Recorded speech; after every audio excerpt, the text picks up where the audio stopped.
Значи треба да биде или варено, или динстано. Точно. Поретко и печено, но на скара еднашка до 2 пати неделно, Да ти помине кефот само. Да ти помине кефот, затоа што конзумирање на месо, кое што е многу на скара, значи да и внесување на одредени материи кои што се кои што се прилично негативни. Јас ќе ставам малку и бело винце. Одлично. Значи да се подготвиме за има еден извонреден рецепт, се вика растворен ослич. Денеска ќе го направиме, значи. И ќе го пробаме. И тој оди со бело винце. Дел од белото винце ја ставив во него, значи во пиперките, кои што заедно со младото кромиче и со печурките, со буковката, сега ќе ги динстам на малку винце. Тука ќе ги посолам. Со наша сол? Да, ќе ги посолам со наша сол и ќе додадам, само да видам каде ми е. Значи и малку соја сос, бидејќи солев нема да ставам многу, малку соја сос. И бибер со бел лук на котање. Биберот со бел лук. Ајде да се навратиме за кујната. Значи, кажавме дека домашна кујна готвеа и твоите родители и бабата. Кој беа фаворит? Што е фаворит на битолската кујна, да кажеме, на тоа време? Кои се фаворит јадења? Знаеме, нели, ѓомлезе од Охрид? Морам сега да открием и нешто друго, дека татко ми беше гостител. Оф, мори мајка. Он беше прилепчанец. И јас сум нашол на туѓа територија да се правам важен. И мислам да вистина сум навикнала на многу вкусни јадења. Кога ќе започнеме од нашето графче, на различити начини приготвено. Значи од бел граф со нане и тоа треба да е добро направено. Така. Значи од тие пости или така натаму. Па све до таскебаб. Така. Слично е тоа на гулаш нешто, нели? Да, значи многу месо со велете за винцето. Можете исто сокчето да си конзумирате. Значи мислам таскебаб со многу месо, кромит, прекрасно јадење, со разни додатоци може тоа да се додадат разни додатоци екстра од таскебапот во танирот, нели? Така. За прилепчани знам дека се големи гурмани. Па капама, што викаат, нели? Значи, капама? Тоа е всушност со јајца? Не. Не со јајца? Всушност е тавче орис, ама прво кромитче се пржи. Така. Со црвена пипер се додава кога е заруменето и се става орис. Како за тавче. И потоа се ставаат или пилешки батаци, или други работи. И мислам, различите вкусот кога го правиш со друго месо, нели? Така, само пилешко оди. Да. Татко ми правеше исто едно друго јадење. На брзина некогаш ни правеше јајца на вода. Какви се тие јајца? Да. Во тавчето се става вода, изоври, малку сол и се крши јајцето и одма тоа веќе почна да се вари.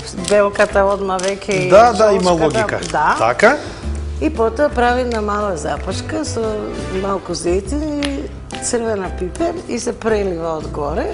И малку црн бибер си додава кој што сака.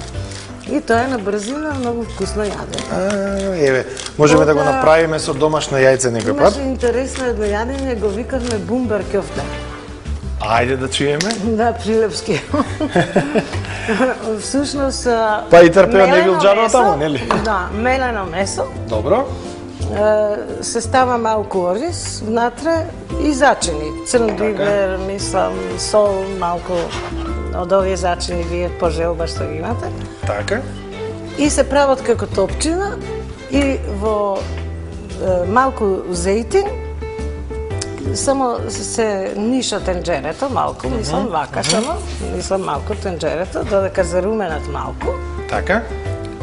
И се долива вода повеќе. Така.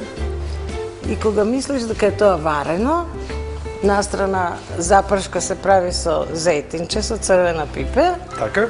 И на крајот неколку јајца како кајга на се матат, кога се готови кефтината варени, и само постепено се става јајцето и се прават како конци. Кајганата, како конец внатре станува тенка и веќе тоа е готово јадење. И фантастично. Одлично. Тоа беше бумбар ќофте. Да, или супа со ќофтенца. Мали, многу ситни ќофтенца. Исто со малку брашенце, зејтин се запражуваат и се долева после вода, ке зарумена, се долева вода. Кога е готово, се прави после малку јајце, зачин, нели, јајце, па кисело млеко малку и така натаму. И има прекрасна чорба. Јас морам да кажам дека ме одушевувате со знаењето од кујната. Не дека јас многу знам, јас многу се интересирам. Треба да се надпреваруваме некојаш. Да, треба некој пат да се надпреваруваме, ќе закажеме еден што се вели приватен надпревар, каде што ќе можеме онака и прилично да се дружиме, да се дружиме и да вкусиме од јадењата.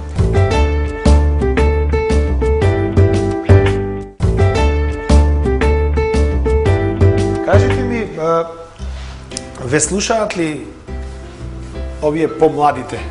Значи, помладата генерација во смисол на деца, внуци и така натаму. Да, па имам две ќерки. Така? Значи, јас многу рано Појде ли некој по... Многу рано се мажев на 19 години. Добро, тоа не се има време после за се друго. Јас битолчанка, момчето родом од Галичник. Галичанец. Да, и во семејството Томовски имам две ќерки, Невенка и Маја. Така. Од првата ќерка, внуката веќе ми е 18 години, оваа година матура.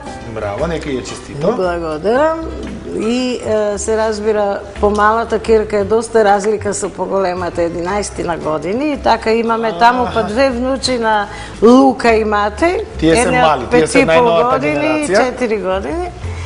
И така сега со нив се бориме повеќе. Па слушаат, како и сите дечиња. Одлично. Ужива со баба, со дедо. Појде ли некој по вашиот пат? Се бави ли некој со музика? Ќерките не, но мислам многу сакаат добра музика да слушаат. И тоа јас сум многу среќна. Внуката пее големата доста добро, но не се занимава со музика. Секој нејзин одмор е во друштво со музиката. Многу добра музика слуша, јас сум среќна. Кажете ми како е да се биде меѓу хајлендери, меѓу галичани, меѓу Убаво. Така? Како има една интересна анегдота, ја чув од вас. Многу тешко научивте да јадете галичко сирење. Да, затоа што јас во семејството татко ми не јадеше, а беше гостител. И јас се мажев во галичка фамилија, каде што на масата секогаш и печење да имаше мора да има галичко сирење. Так. И јас многу тоа тешко ми беше, мислам, на вистина, но самата сугестивно размислувајќи дека тоа е најнормално, што јас има други работи што ги сакам повеќе. Так. Тие си го сакаат. Слушнавме икс рецепти кои што навистина се многу онака. Добро, јас покасно почнав и рецепти со сирење да готвам и така натаму, само не можеме сега во емисијава, ќе се надпреваруваме, нели, друг пат. Така се договоривме. Ролати разни со спанак, со сирење и така натаму. И среќна сум тоа што јас не јадам, но јадат моите ќерки, тоа е многу важно. И внуците многу јадат сирење. Значи јас сугестивно тоа си го направив и сум среќна што сум успеала тоа. Одлично. Јас морам да ви кажам, само ќе ве прекинам, дека еве го растворениот ослич многу добро се движи, значи многу добро. Ставивме малку шунка, домат, на пиперчињата, на младото кромиче и на буковката. Ставивме уште малку вино, додадовме провансалскиот зачин котањи.